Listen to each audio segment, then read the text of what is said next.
Okay. All right.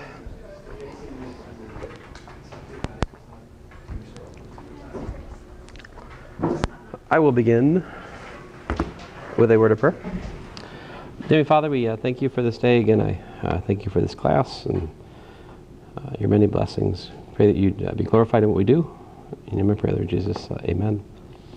So, all right. So like last time, I hopefully convinced you a little bit about the wedge product and its properties. Essentially, we motivated the following definition. So I'll start with that. Our definition for the determinant is this, A. And so when I ask you in the homework to prove things by the definition of the determinant, that means that your solution should meaningfully interact with the following. Then the determinant of A is in the field, is the unique constant. We proved it's unique last time, for which column 1 of A, wedge column 2 of A, wedge wedge column n of A is equal to the determinant of A times E1 wedge E2 wedge wedge En. So this defines for us the determinant in terms of the wedge product. So I'd like to just prove a couple of basic properties about the determinant using this, right? So let's see here. So let's pick some low-hanging fruit. What happens if we look at the identity matrix? What if I do column 1 of the identity matrix wedged all the way out to column n of the identity matrix equals to the determinant of the identity matrix times E1 wedge all the way out to En. So what is column 1 of the identity matrix? We have a notation for this. It is E1, right? This is En. So we've got E1 wedge wedge En is equal to the determinant of the identity matrix times E1 wedge En. So one of the basic principles that we're allowed in here is that if we have two wedge products equal, we're assuming linear independence of the wedges in the sense of like the basic forms. So in particular, when I have this equals to that, I am then allowed to equate coefficients. I've got a 1 here, and I've got a determinant over there. So therefore, the determinant of the identity matrix is 1. All right. So that's how this determinant definition works. It's a little bit slippery. Let's see here. Let's try something else. What happens if we scalar multiply a matrix? So what if we look at column 1 of a constant times A wedged with, all the way out to column n times a constant times A? What's that going to give me? Well, that gives me, if I pull a C, I can pull C out of each column, right? How many do I get? N of them. So I get C to the n times column 1 of A wedged with column n of A, right? But that, by definition, is Cn determinant of A E1 wedge En, right? Using the definition of determinant again. See, this right here is equal to that. But on the flip side of things, this is by definition what?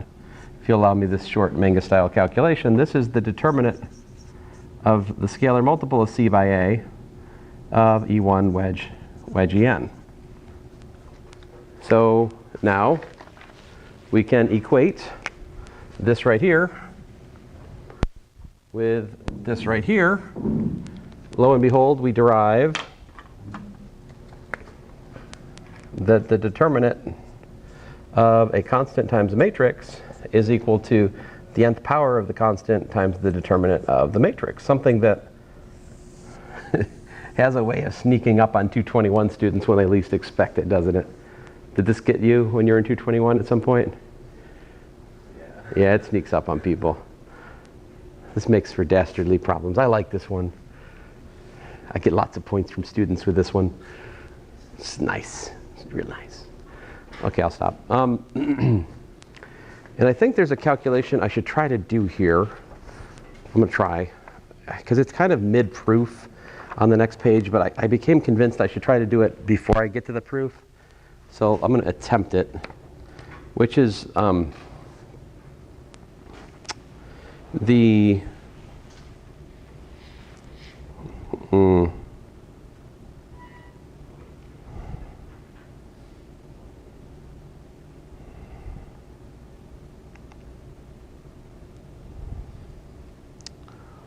all right, so let's look at determinant of V1 concatenated with all the way out. We've got the ith one here, all right, and then a little bit later perhaps we got the jth one there, all right? I want to compare this versus the determinant of the same thing, but with the I and the j swapped. Okay? Do you guys understand what I'm after? So these are both n by n matrices. I am writing them out as columns, concatenated, okay? So, all right, so this, oh, I regret my, I regret my positioning of these because I've made myself write them again. Oh well. So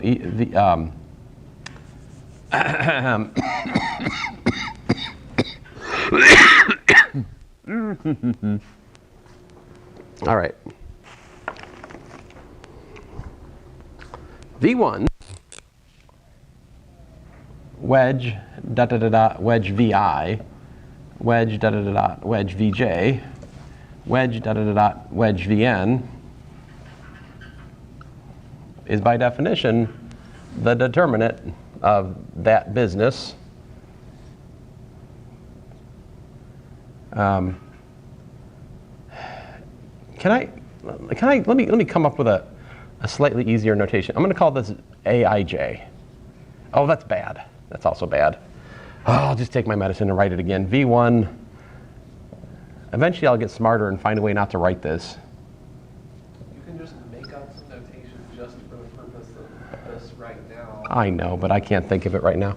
E1 wedge, you know, wedge EI, wedge EJ. Well, excuse me, I should put E1.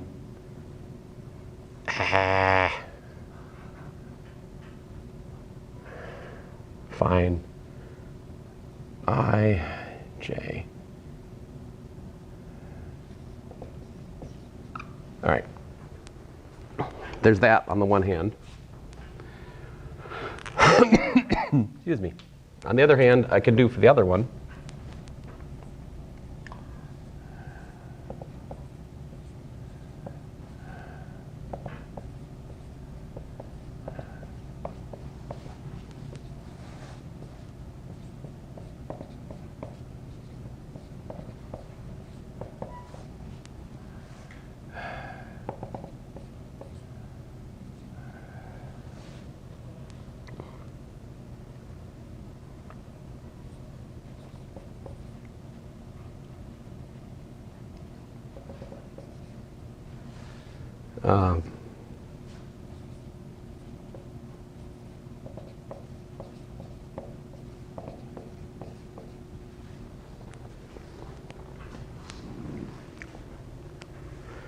So I'm going to assume that I is less than j for the sake of specificity here. all right? Which means that's why I know that the I comes first and the J comes later in this list, all right? But this is the definition of determinant for...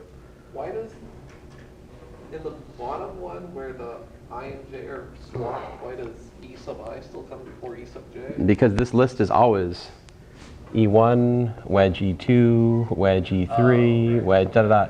It has no dependence whatsoever on the columns. The determinant encodes that dependence. So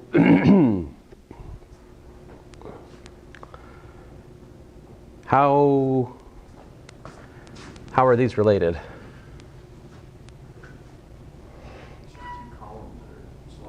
Right? It's a wedge product of vectors, right?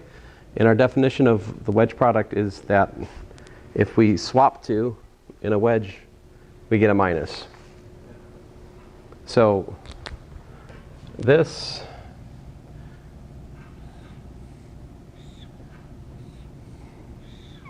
minus.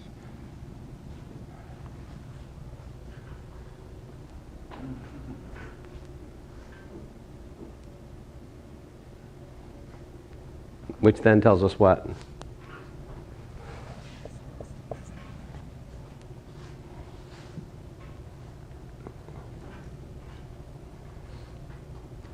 That means the determinants are just minus the determinant. I mean, I have to put the minus here, but it also goes here, right? Yeah. Okay. Which then shows us that the determinant of V1, Vi, Vj is equal to minus the determinant of V1, Vj, Vi.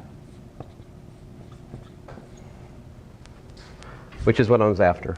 My point to you is that the fact that the wedge product is it gives you a minus if you flip any two things being wedged, it transfers over to the column of the determinant, just the same. Yeah. So if I and J are an even number apart, wouldn't swapping them?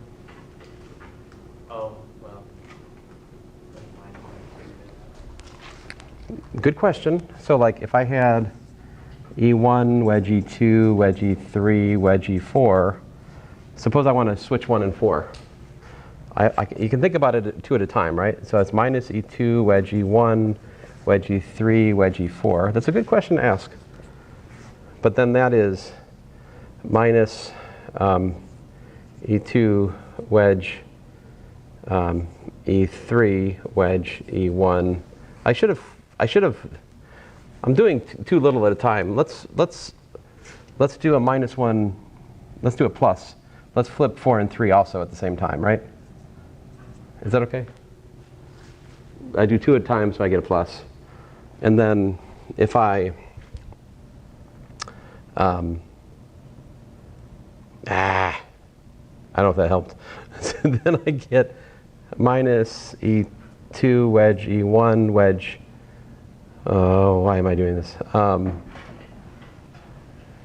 was supposed to be 4, wedge E1, wedge E3, which is E2, wedge E4, wedge E3, wedge E1. I got the 1 over there now, which is minus E4, wedge E2, wedge E3, wedge E1.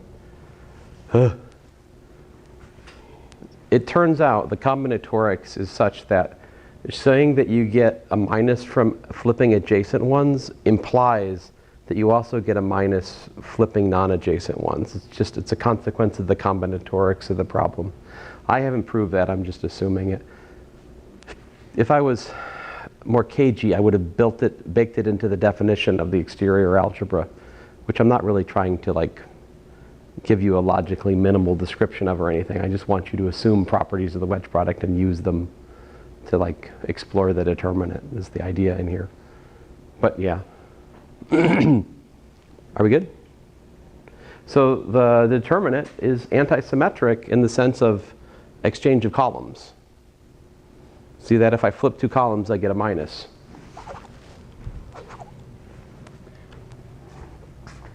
All right.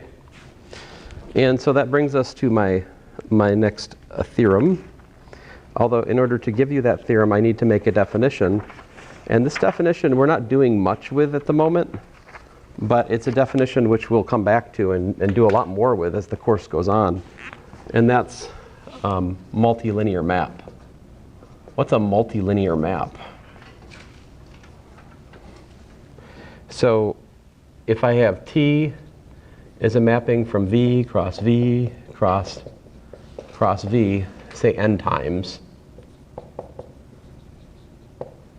right? And I'm allowing it to go into W. So V and W vector spaces.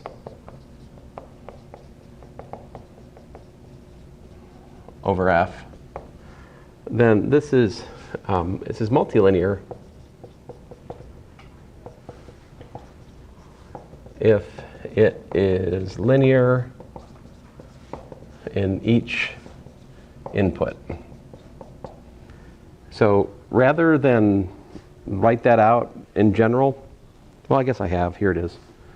I guess this is good enough. T of x1 cxj plus yj xn is c times t of x1 xj xn plus t of x1 yj xn.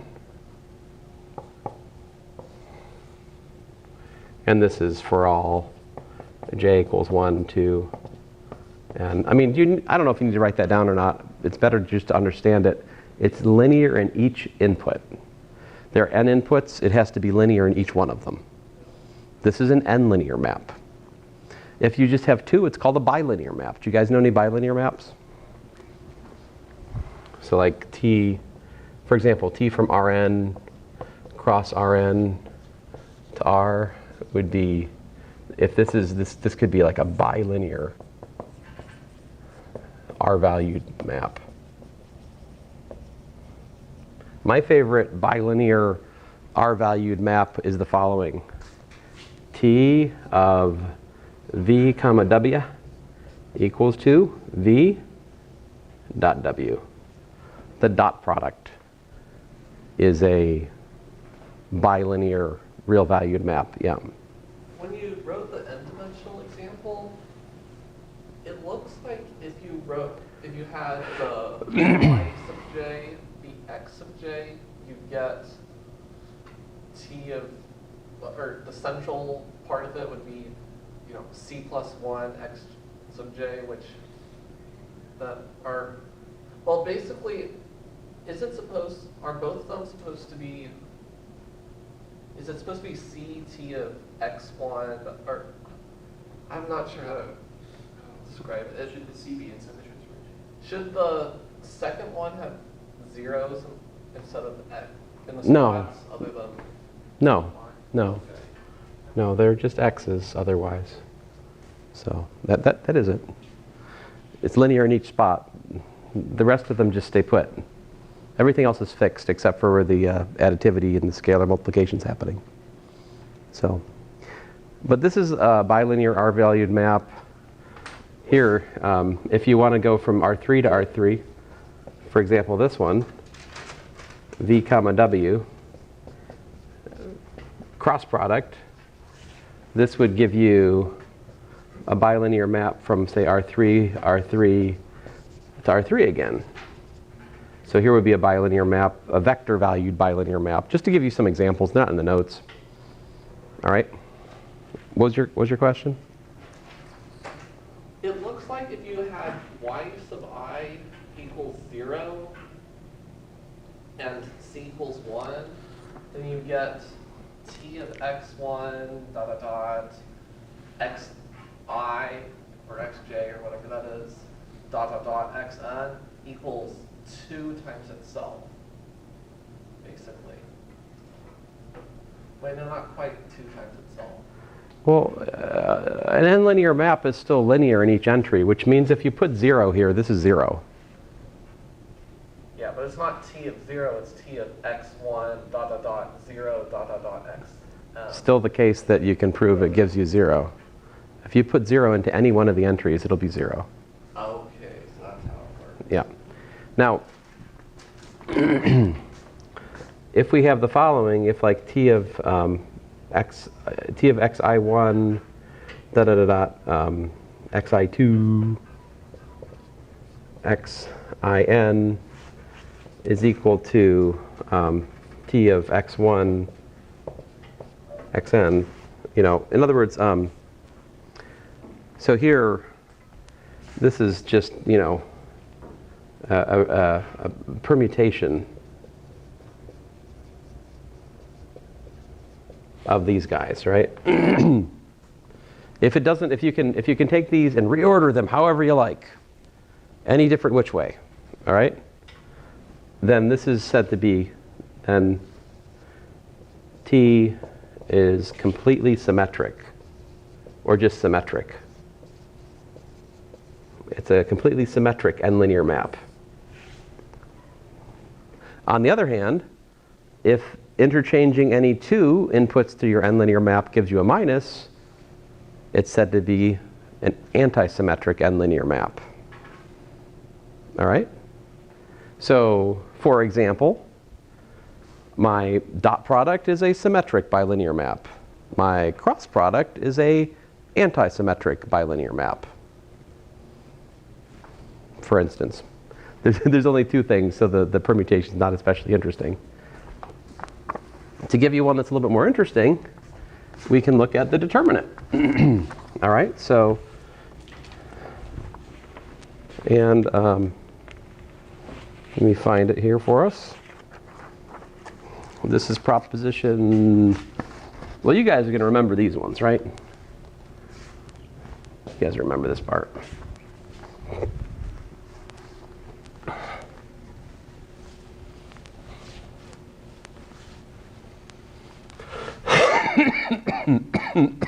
Ay, ay, ay. So this is proposition 4.2.11, and it says the following. If you have a n-linear map, and we're just going to go fn cross itself n-fold times, and it's going to be f-valued, defined by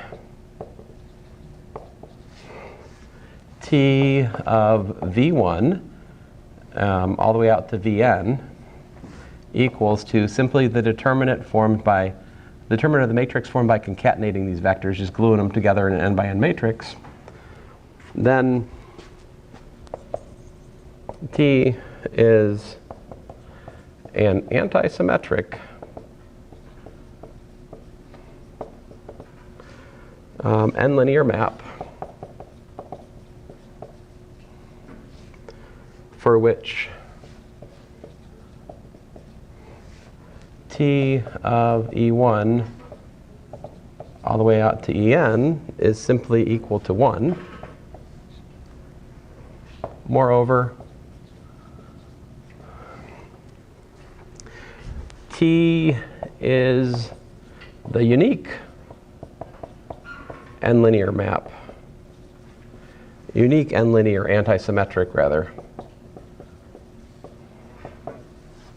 map which maps E1, En to 1.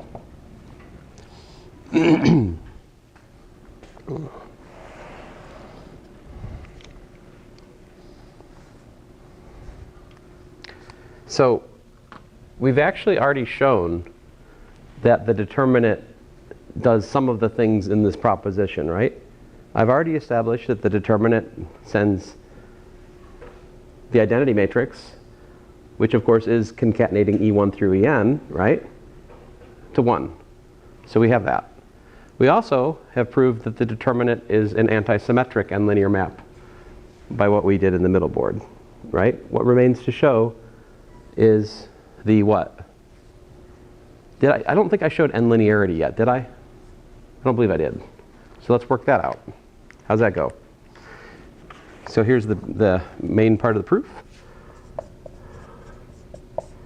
that we haven't done yet, is if we look at the determinant of V1 dot dot dot C Vj plus a Wj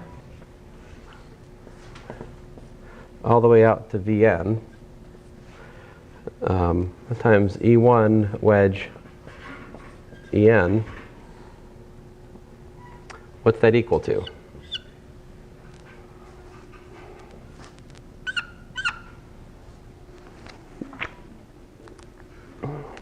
I'm using the definition of the determinant. So this is equal to V1 wedge dot dot dot dot wedge C Vj plus Wj wedge Vn by the definition of the determinant.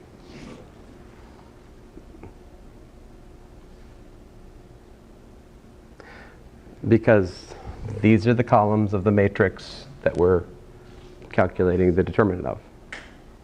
So then I use properties of the wedge product, namely that I can pull a constant out, and I've got V1 wedge dot dot dot wedge Vj wedged all the way over to Vn plus V1 wedged all the way over here to Wj all the way over here to Vn. But that is precisely C times the determinant of V1 with the Vj in the jth spot, ending with the Vn plus the determinant of V1 with the Wj in the jth spot, with Vn in the last spot. Now, I did something here. If you'll forgive me, I did two steps at once because I'm running out of whiteboard. What am I missing?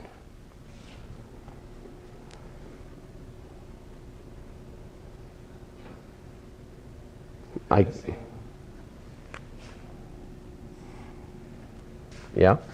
Missing all the E1 wedge E2. Right. Yeah, the definition is that this is equal to that times E1 wedge E2, you know, all the way on out. And likewise here, there is that. But it's common to both of them, so I can factor it out, right? At which point, we're done. Well, we're partly done. We can then conclude that this right here, right, has to be equal to this business right here.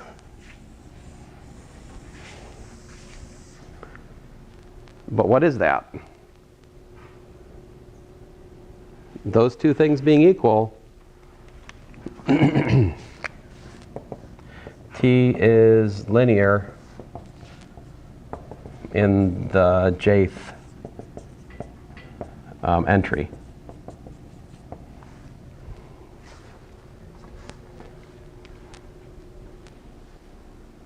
Therefore, T is n-linear, since J was arbitrary. So the determinant is an n-linear map that's anti-symmetric and maps the identity to 1. But my claim was a little bit stronger than that, right? It's the unique anti-symmetric n-linear map, right? Now, probably if I carefully read the stuff I've already done in this section, we've already proved that.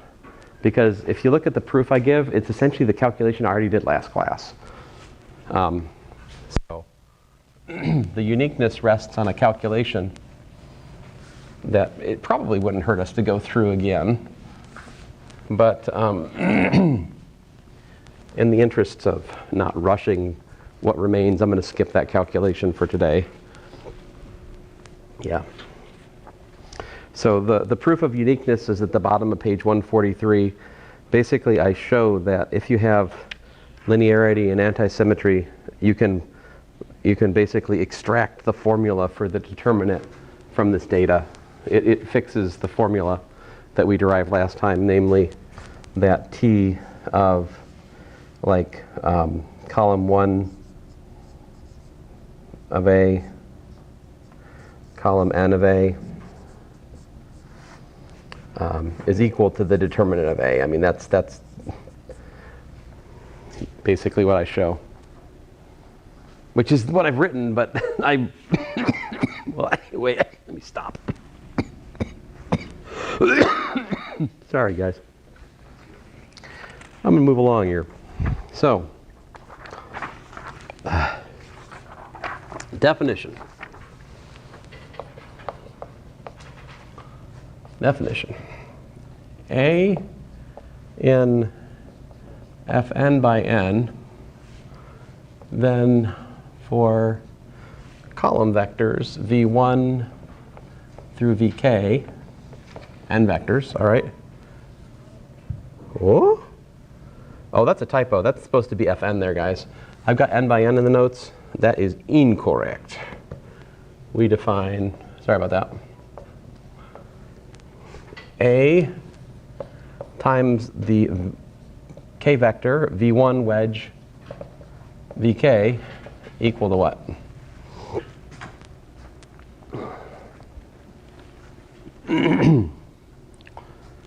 Any guesses? What do you think? So what we're trying to do right now is extend matrix multiplication to wedge products. I think it's maybe A left V1 wedge. AV1 wedge what?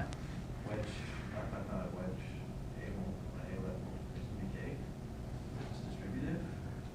How about, well, it's this.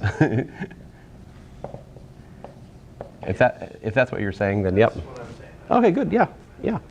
That is in fact our definition. It's kind of boring, but there it is. And you might,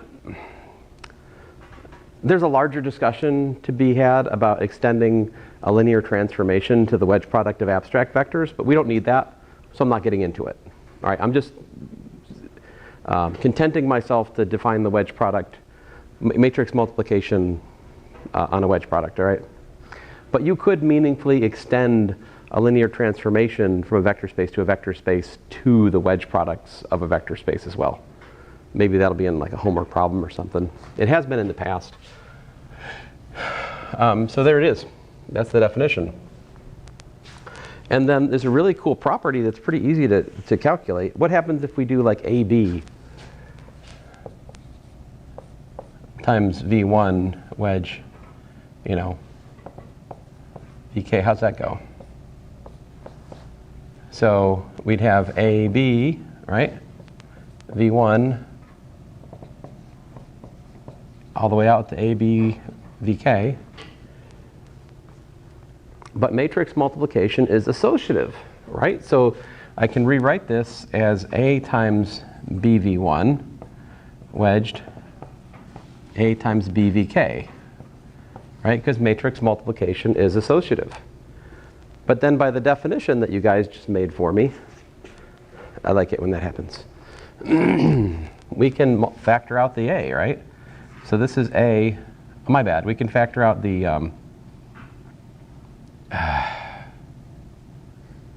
I'll get it eventually, guys. Give me a second. This is A, yeah, A times BV1, right? BVK, right?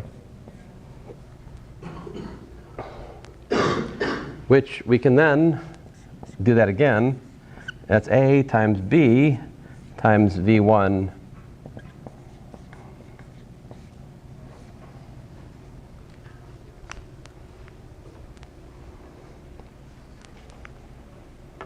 You guys with me?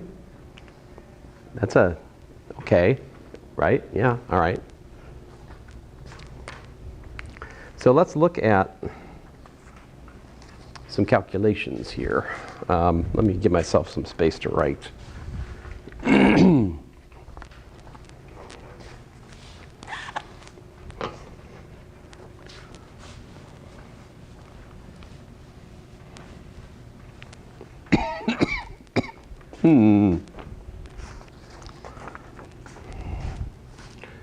So what happens if we look at column 1 of AB wedged column N of AB? What's that equal to? Well, that, of course, would be the determinant of AB times E1 wedge En, right? By definition of the determinant. And similarly, we also know that column 1 of B wedged all the way out to column N of B would be what? That's the determinant of B times E1 wedge En. So far I'm just writing the definition of determinant for the product of two matrices A and B and for B itself, right? But then, this is where it starts to get cool. Multiply, take this, right? Multiply by A. Using our newfound definition, right? So we get what? We get A column 1 of B wedged A column N of B equals, the determinant of B is a constant it pulls out, and then we get, you know, A times, I'm just going to leave it like this to start with, but of course we could simplify that, right? Should I just do it over here too? I should do it over here. So we've got AE1 wedged AEN. Using the definition, right? So, okay. But what's this equal to? Well, this is the determinant of B times the determinant of A, E1 wedge En, right?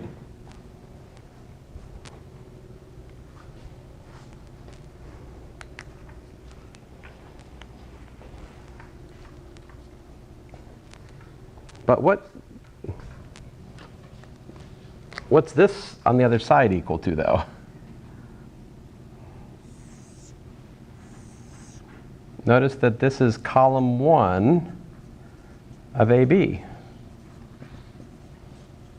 Column N of AB.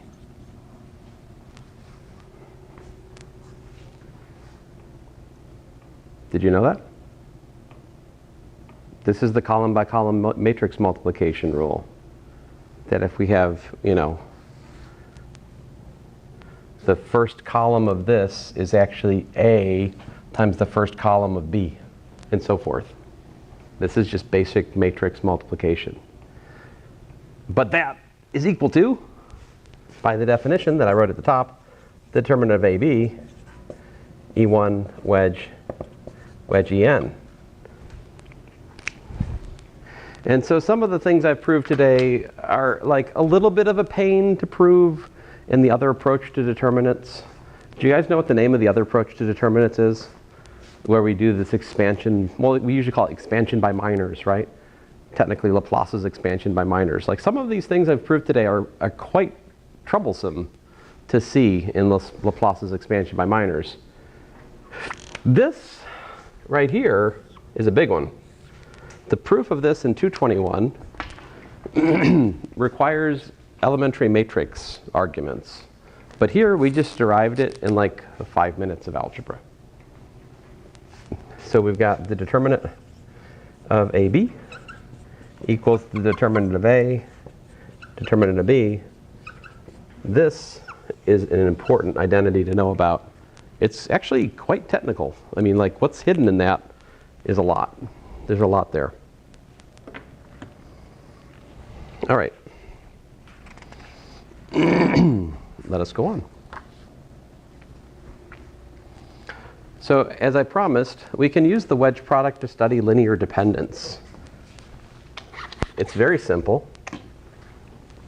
how this goes. Suppose you've got two vectors, right? Suppose you got two vectors.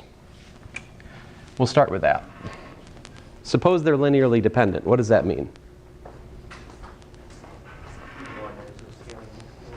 One is a scalar multiple of the other. Right. So if x and y are scalar multiples, if x is equal to k times y, then x wedge y is equal to what? It's equal to ky wedge y, which is also known as 0. So theorem, if x comma y is not linearly independent, then x wedge y is 0. What's the contrapositive to this? If x wedge y is not equal to 0, then xy linearly independent. That's pretty cool. All you got to do is take the wedge product of two vectors. If it's non-zero, linearly independent as a set. If you have x sub j is equal to a sum I not equal to j of ci xi, right? Then if we look at x1 wedged, let's say 1 to n of them, okay? So x1 wedge x2 wedge xn, I can rewrite that as x1 wedged until we get to the ith one, right? Well, the jth one rather. So I'll put in the one before, so like j minus 1 wedged this thing. I haven't been doing that much today, but I'm feeling guilty for not putting that detail in at this point. So here you go. CIXI, then the one after it, right? But the wedge product is what? It's linear, right? So I can pull the sum out, and I pull a constant out, and I've got the sum I not equal to j to n of ci x1 wedged, dot dot dot dot wedge. I'll just say xi wedge dot dot wedge xn.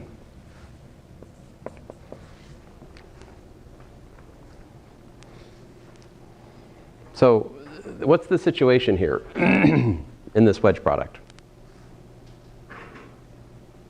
Think about this. For each I, not equal to j,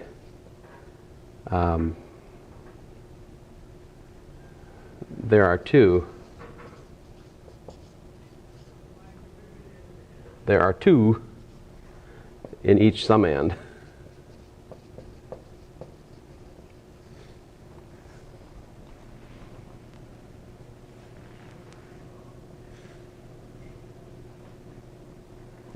So what that means is I can rewrite this, and if you don't believe that, maybe I should I don't know if I have enough time to fix it for you today, but this can be rewritten as ci wedge xi wedge xi, and then everything else. And of course, I got to put a plus or minus in here because I don't know how much it takes to move both of the xi's to the front of the list, but they're there nonetheless. And as such, this is 0. Maybe if I just put it into words, you'd find it more believable. If we take the wedge product of n things, if one of these things can be written as a linear combination of everything else, that means that everything that forms that one is a repeat of other things that are there. So there's always at least two of each vector in every one of those things you're adding together. Let me do a little bit more concrete calculation for a second here. So if I had x wedged with, say, x plus z wedged with z, when I break this up, so the middle one, the y is missing, And when I take the wedge product, I've got two x's when I distribute this out, and I've got two z's when I distribute this out. But this is what I mean by the xi repeating. But I know you guys probably don't, you might not follow the index calculation. I'm sorry, but I'd like to find a way to make it more clear to the student following this argument in class, but it's where I am right now. The index argument seems to Oh, the indeterminate is good? Okay, good. Well, good. Well, wonderful. So this theorem then means what? This is true for two things. It's also true for n things, right? It's true for k things where k is less than n. So you can test linear independence of k vectors in Rn simply by taking their wedge product. If the wedge product is non-zero, they're linearly independent. And if they're not, it's not. So finally, to conclude today, I want to show you guys like two things with the projector. And one of these is in your homework, so you're welcome. I mean, I guess I could write these out. We probably have time to write them out. Let me write it out. Let me not be that guy.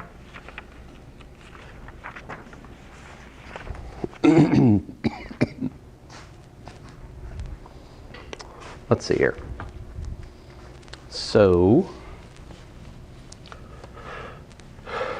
what are the main theorems about determinant that matter so much to us as we're going to go on and start studying eigenvectors soon? What is the thing? Invertibility, right. And so theorem 4.3.4, we have A in Fn by n, then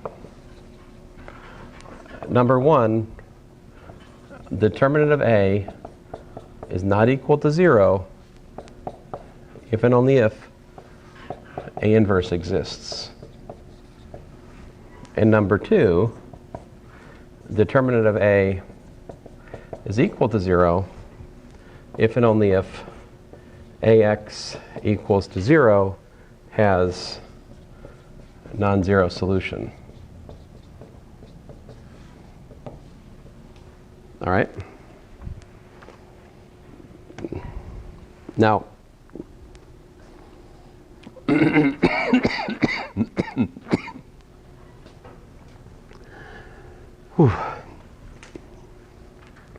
so if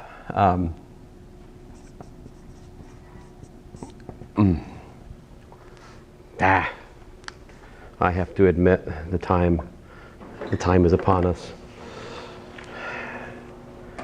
See, if I make you guys late, that's one thing. But if I make my son late for swim practice, not that son's okay. It's the other son who's not here that if he's late for swim practice, it's like the end of the world. Am I right, Daniel? Yeah. Like, I cannot remember having a supper where we did not discuss swimming in like the last year. Something like that. I don't know. He's a little bit fanatical. Is it the one you had in class? No. Well, he swims as well, but it's not him, no. Isaac, I don't think Isaac has been to school like recently. All right. So these proofs, I made these homework problems because I want you guys to work through these proofs for yourself, and I want you to appreciate how nice the theory we have to work with here is. So like number one, suppose towards a contradiction, well, let's see here. No, I said suppose the determinant's not 0, right? Then if we have V1 through Vn are the columns of A, then the wedge product of the columns, by definition, is the determinant of A times, the standard basis wedged, right? We should come up with a symbol for E1 wedge through En, right? Because you keep writing that again and again, right? We should just call it like E1, 2, d to N or something, But the wedgie, the wedgie form. Let's see here. So that's not 0, which then means that these are linearly independent, which means that they give a basis for Fn, which means that if we solve AWI equals to EI, we get a unique solution, no matter which EI we pick. But these WIs are exactly the columns of the inverse matrix. And as such, we've found an inverse matrix. So A is invertible if the determinant's non-zero. On the flip side, conversely, if A inverse exists, then A inverse times A is equal to I, but by the determinant identity we just proved, the determinant of A inverse times A is the determinant of A inverse times the determinant of A, which is equal to 1. If the product of numbers equal to 1, they can't be 0. So therefore the determinant's non-zero. That's that proof. Suppose the determinant of A is 0 for part 2. Well then if AX equal to 0 implies X equal to 0, then that implies that we find that this linear combination equal to 0, where these are the columns of A, implies x1 through xn is 0. But that means that the columns of A are linearly independent. But they can't be, because the wedge product of them is proportional to the determinant, which we're assuming is 0, right? So we can't have this as non-zero and 0, which is a contradiction. Therefore, there must be a non-zero solution to the AX equal to 0 problem. Conversely, thus there exists a non-zero solution for AX equal to 0. Conversely, if AX equal to 0 for some x not equal to 0, then we find a linear dependence amongst the columns of A, which is to say that V1 wedged through Vn is equal to 0. But that's also equal to the determinant times the wedgie form, or whatever we're going to call this thing, the top form. Therefore, the determinant of A is 0. Again, these assertions require delicate and technical arguments with elementary matrices in 221. Arguments which I never give 221 in its current form because it would be, well, uncouth, I think. But for us here, wedge product does all the work. So sorry if it's weird, but I hope you liked it.